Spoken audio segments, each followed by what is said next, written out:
Imagine this. One of the richest men in the world, Warren Buffett, a legend in finance, pays a lower tax rate than his secretary. How is that even possible?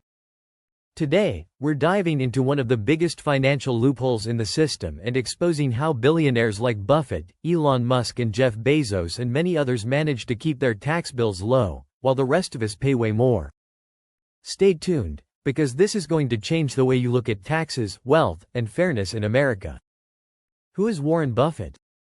This is Warren Buffett, one of the richest people in the world, and the brain behind Berkshire Hathaway, a massive holding company that owns a little bit of everything.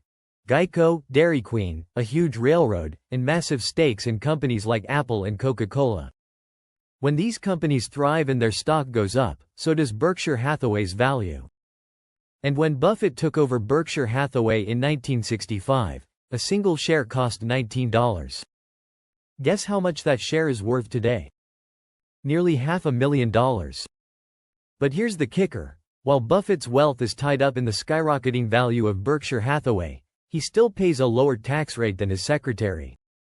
Yeah, you heard that right. Buffett himself has even said it. Why do the rich pay less? So, how is that possible? It comes down to how different types of income are taxed. Buffett's secretary earns a salary, just like most people, and pays income taxes on that salary. But Buffett? He mainly pays capital gains taxes, which are much lower.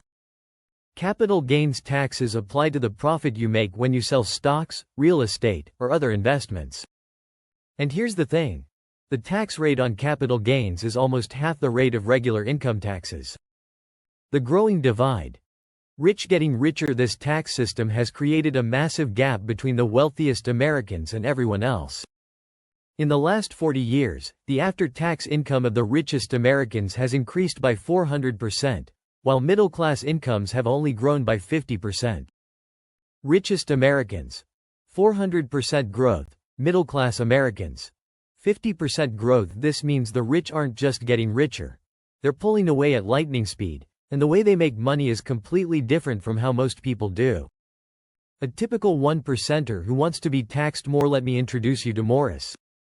He used to work on Wall Street, and now he's retired and living off his stock market investments, just like a lot of the wealthiest Americans. Morris is no longer getting a paycheck. Instead, his wealth grows through stocks in companies like Amazon and Apple. I sold some stock recently for $400,000, and my taxes on that were about $50,000. Now, here's the part that might surprise you. Morris isn't angry about taxes. In fact, he spends his time advocating for higher taxes on the rich. Why? Because as Morris puts it, I want to live in a country filled with a middle class of people who can afford to shop in our businesses. How capital gains keep the rich richer. So here's how it works. Most Americans get a paycheck and pay income taxes, which range from 10% to 37%, depending on how much you make. But the wealthiest people, like Morris and Buffett, don't get most of their income from salaries. They make their money from investments. And when they sell those investments, they only pay capital gains taxes, which top out at 20% for long-term investments. Let me give you a comparison. Someone making $400,000 a year from a job would pay way more in taxes than someone like Morris, who made $400,000 from selling stock. And for Morris, most of his wealth isn't even taxable unless he sells his stock. The billionaire loophole. How the rich avoid taxes completely. Now, what if I told you that some billionaires don't even need to sell their stock to live in luxury? People like Jeff Bezos and Elon Musk, worth billions mostly due to their company stock, can get loans against their stocks and live off that money. Since they never sell their stock, they pay no taxes on it. No sale, no taxes. The fact is, if you're a billionaire, you don't need any income. This is one of the reasons billionaires like Bezos, Elon Musk can be worth hundreds of billions of dollars but pay very little in actual taxes. The big loophole. Buy, borrow, die. But there's an even bigger loophole in the system, known as buy, borrow, die. Sounds intense, right? Well, it's one of the most powerful tools the wealthy use to avoid taxes. Here's how it works. Let's say Warren Buffett holds onto his stock his entire life. If he sells it, he has to pay capital gains taxes on the profit. But if he never sells and passes it on to his heirs, they only paid taxes on the gains made after they inherited. All those original gains from Buffett? They go untaxed.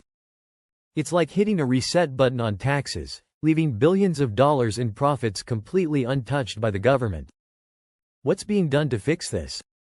So, what's being done to fix this? Well, President Biden has proposed closing this loophole and raising the capital gains tax from 20% to 39.6% for those making more than $1 million a year. While critics say it could discourage investment, others argue it's a simple way to ensure the rich pay their fair share. According to some estimates, this change could bring in up to $400 billion in tax revenue over the next 10 years. The system favors the rich. Here's the reality. The current system is built to help the rich get richer, and everyone else is left behind.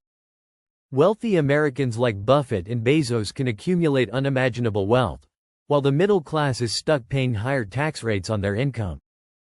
Changing the capital gains tax won't fix everything, but advocates argue it's a step toward creating a fairer system for everyone. What do you think? Should the rich pay more in taxes? Drop a comment below and let's keep the conversation going.